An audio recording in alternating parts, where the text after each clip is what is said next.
একেই বুঝি বলে ভাগ্যের নির্মম পরিহাস।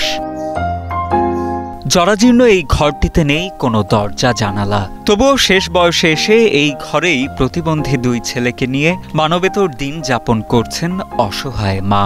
অন্যের দয়া দক্ষিণা আর বাড়িতে সুতা বুনে যৎসামান্য যা পান তা দিয়েই খেয়ে না খেয়ে কাটে দিন। হাতে হাতে নিয়ে ছেলে করে চিকিৎসা করছে, আমি ভালো করতে পারি নাই। যাবাদে মনে করেন যে 14 বছর চলে, আমি যেমন চলা পারি না, পাড়া ঘরে থেকে চাউল চাই না, আমি সন্তান করে খাওয়াই। যাবাদে মনে করেন যে আমার দুটো সন্তান আমি এইভাবে রাখছি। সিরাজগঞ্জের বেলকুচি উপজেলার পৌর সদরের চালা পূর্বপাড়া গ্রামের বাসিন্দা অসহায় লুৎফা খাতুন। স্বামীর মৃত্যুর পর তার রেখে যাওয়া এক টুকরো জমিতেই দুই প্রতিবন্ধী সন্তানকে নিয়ে চলছে তার জীবন যাপন। ধৈর্য ধারণ করছি, আল্লাহ তুমি আমার সন্তানগুলোর উপরে সাহায্য করো, আল্লাহ তুমি দয়া করো। আমি তার উপরে ভরসা করছি, আমি লোকের উপরে আমি হাত পেতে চাই নাই, আমি কারো কাছেই আমি যাই নাই। লুৎফা খাতুনের দুই সন্তান 21 বছর বয়সী আব্দুল লতিফ ও 20 বছর বয়সী নূর আলম বছর দশেক আগেও সুস্থ থাকলেও হঠাৎ অসুস্থ হয়ে পড়ে তারা। মায়ের গচ্ছিত সব অর্থ ও সোনাগহনা বিক্রি করে চলে তাদের চিকিৎসা।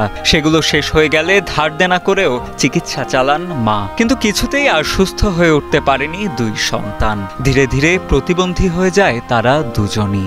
মাসে হাটে আমরা হারতে পারি না, খারাপ ঠেকে আঙ্গুর পাশে আপনারা দাঁড়ালে ভালো হলে চলতে পারে। কোনো কাজকর্ম করতে না পারায় সারাদিন বাড়িতেই পড়ে থাকতে হয় প্রতিবন্ধী দুই ভাইকে। এমনকি শারীরিক জটিলতার কারণে ঠিকমতো হাঁটা চলাও করতে পারে না তারা, কথাও বলে অস্পষ্ট। মায়ের কষ্ট বুঝতে পারলেও নিজেদের অপারগতা আর অসহায়ত্ব যেন ফুটে ওঠে তাদের চোখে মুখে। আজ 12-13 বছর যাবৎ ওরা দুইটা ভাই এইভাবে অসুস্থ, ওদের পরিবারটা খুব করুণ অবস্থা।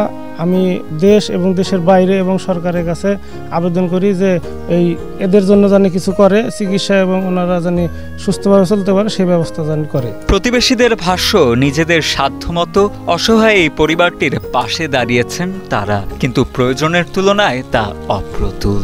এরা অত্যন্ত অসহায় ফ্যামিলি। তার মা সে নলি পাক দিয়ে তাদের জীবন এতদিন চালাইতো। আমরা প্রতিবেশী হিসাবে চেষ্টা করছি কিছুটুকু সহযোগিতা করার জন্য, কিন্তু সেটা কোনো কাজে আসে নাই। স্থানীয়রা জানান, দীর্ঘদিন যাবৎ প্রতিবন্ধী দুই সন্তানকে নিয়ে জীবন যুদ্ধ করে যাচ্ছেন অসহায় লুৎফা খাতুন। অভাবের ঘরে অনেকটা খেয়ে না খেয়েই দিন কাটে মা ছেলেদের।